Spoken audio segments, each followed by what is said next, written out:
une autre guerre, j'allais dire, qui est un petit peu, plus ou moins, connue, même si elle est mise de côté. C'est vraiment cette guerre entre les protestants et les catholiques qui renaît. Je pense notamment à des villes comme, Pouzauges, Mouchamps qui ont un fort impact, j'allais dire, à cette période puisque c'était des bastions, si je puis dire et des villes, vraiment protestantes. Et donc c'est vrai qu'on traite un petit peu de cette question de fond, j'allais dire, de ce conflit qui renaît, en France plus largement entre les protestants et les catholiques justement, voilà, qui est une période, j'allais dire, sombre aussi de l'histoire, voilà, où justement c'est un conflit qui renaît entre les 2 camps, j'allais dire. Et puis du coup, notre histoire évolue dans ce contexte-là. Nous, on partait surtout sur, voilà, quelque chose, notamment un style, KPDP. C'est surtout sur ce style-là qu'on s'appuyait puisqu'on a vu que dans le monde du cinéma, c'est un style qui renaissait assez récemment, avec des exemples comme, Les Trois Mousquetaires ou Le Comte de Monte Cristo.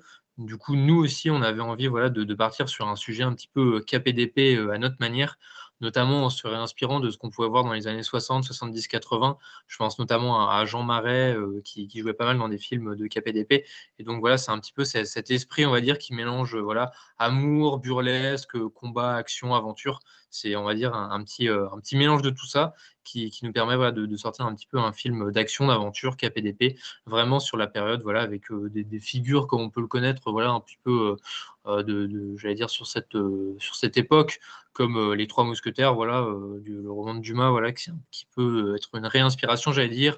On se réinspire aussi de grands classiques comme, Roméo et Juliette, par exemple. Voilà, c'est un petit peu, tout ce mélange, j'allais dire, qui permet de donner un petit peu, ce résultat.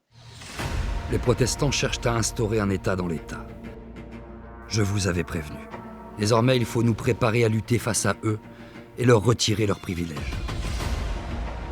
Nous ne pouvons laisser prospérer une telle menace dans le royaume. Nous devons répliquer face aux révoltés unis.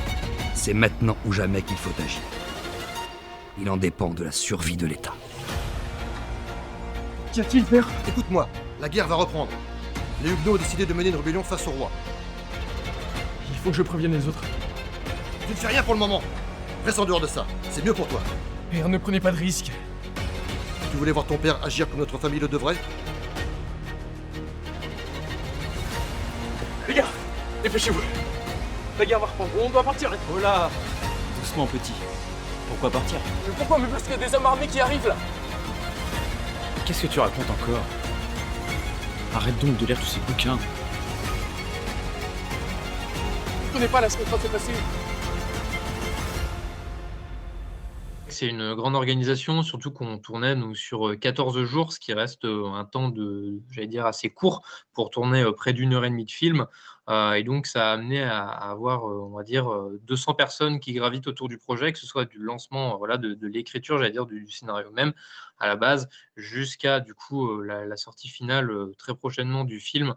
Donc c'est vrai que ça demande pas mal de travail, que ce soit, différentes équipes, la partie artistique, j'allais dire, le combat, la cascade, l'équitation, la danse, la création des costumes ou la location, ça dépend, la création de la musique et cetera. Donc, pas mal de personnes qui gravitent, j'allais dire, dans toute cette création, que ce soit, voilà, des débuts de la création jusqu'à maintenant.